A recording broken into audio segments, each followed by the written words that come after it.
The night was already thick with heat, the kind that clings to your skin and seeps into your bones. I was supposed to be home by 10, tucked into my usual routine, beer, TV, bed. But when the clock hit midnight, everything broke. I met him by accident. Or maybe it was a kind of collision that changes everything, though you can't see it coming. At first, there was nothing remarkable except the sharp flash of his eyes under the dim street lamp. Dark, electric, pulling me in like gravity. He had a stubble that scraped just right against my jaw when he leaned close, and a smile that promised in without words. I was straight, or so I told myself all these years. Girls, parties, the occasional thrill. But the moment he slid his hand along my thigh, that label cracked and fell away. His touch was nothing like I expected. It wasn't soft or tentative. It was demanding, urgent, setting fire to nerves I didn't know I had. I swallowed the shock and let it spread. Our bodies collided in a small, secret place in his apartment, a space soaked with musk and desire. His lips pressed hard against mine, tongue burning through my defenses. The heat between us grew, every caress, every groan a declaration that I was no longer who I'd been before midnight. I took in every curve, every line of his body beneath my hands. The way his muscles tensed when I bit down softly on his neck, the way his fingers tangled in my hair, pulling me closer, deeper. Skin against skin, raw and weighted with hunger.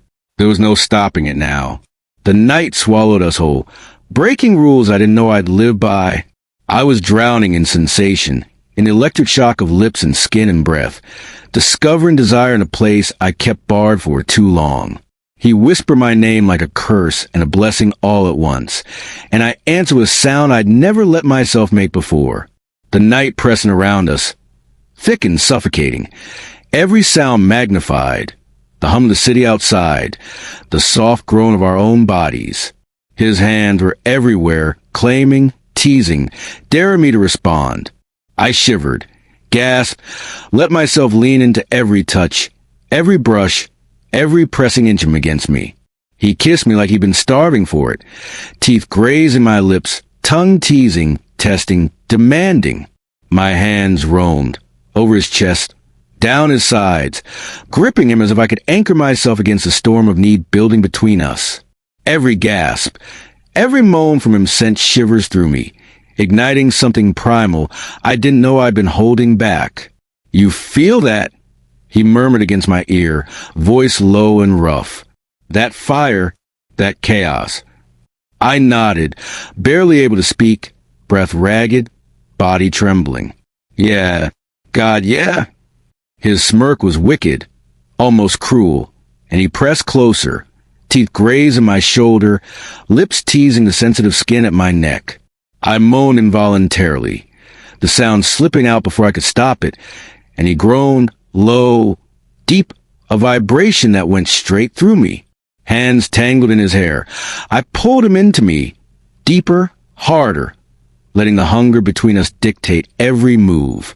He responded instantly, hands gripping, fingers clawing, hips pressing in the friction, the weight, the chaos made it impossible to think, impossible to stop.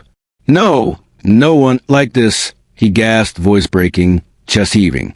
"No, homo," he muttered, and my body stiffened for half a second, then arched, responding anyway. Every denial, every whispered excuse, only made the heat between us worse. I kissed him again hard, teeth and tongue and fire colliding, and he moaned my name, ragged, desperate, reckless. That single sound sent a jolt straight to my core, setting every nerve ending ablaze. His name? My name? It didn't matter. Nothing mattered except the chaos, the fire, the raw hunger devouring us both. The night stretched on, endless, a blur of skin, heat, moans, and desperate, ragged breaths. Every touch, every groan, every whispered name pulled us further, past thought, past restraint, past any rules I'd ever believed existed. When we finally collapsed, tangled and trembling, slick with sweat and need, our hearts hammering in unison, it felt like the world had ended outside that apartment. He smirked, wicked, wild, still catching his breath, and I laughed, breathless, trembling. "Just a dare," he whispered, voice low, teasing, dangerous. I shook my head, heart still racing. "No, not a dare. Not tonight. Not ever." And he pressed his lips to mine again, chaotic, hungry, claiming. The night had already taken everything from us, and neither of us was giving it back. Morning came like a thief, soft light slipping to the blinds, casting stripes across the floor and across us.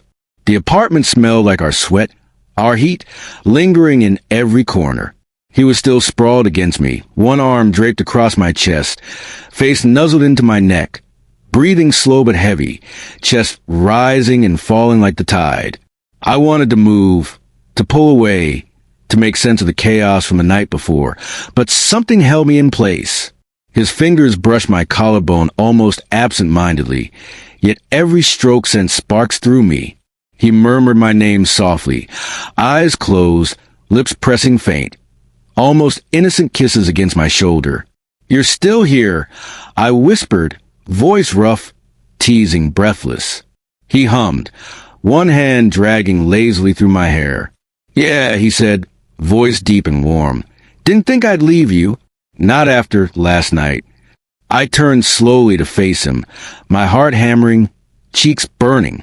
The smirk tugging at his lips was the same one that had set my world on fire 12 hours ago, but softer somehow, dangerous in a quieter way. "You called it a dare," I reminded him, voice low, teasing but tinged with something more. "Did I?" His grin widened, eyes sparkling with mischief. Maybe I lied. I laughed softly, shaking my head, fingers tracing the curve of his jaw. "A little," I admitted, "or a lot." He didn't answer with words. Instead, he leaned in again, pressing his lips to mine with a gentler urgency this time. Not the desperate, wild storm of last night. This was intimate, claiming, deliberate. My hands found his shoulders, pulling him closer, feeling him shiver at every touch. For a long moment, the world narrowed to just us, just skin, breath, and heat mingling in quiet, almost tender chaos. And then he whispered against my lips, voice husky, almost shy, "I don't want to stop. Not ever." I smiled against him, heart skipping. "Good." I breathed, because neither do I. The city outside was waking, traffic humming, birds beginning their morning chorus. But inside that apartment, time didn't exist. All that existed was a fire between us, still smoldering, still dangerous, still ours. And in that moment, I realized it wasn't curiosity, it wasn't a dare, it wasn't even lust alone. It was something bigger, something raw, something neither of us had words for yet. But we both knew it was real. He pressed another kiss to my forehead, then nuzzled into my neck, and I let myself sink into him, letting the morning sun and the chaos of last night carry me forward.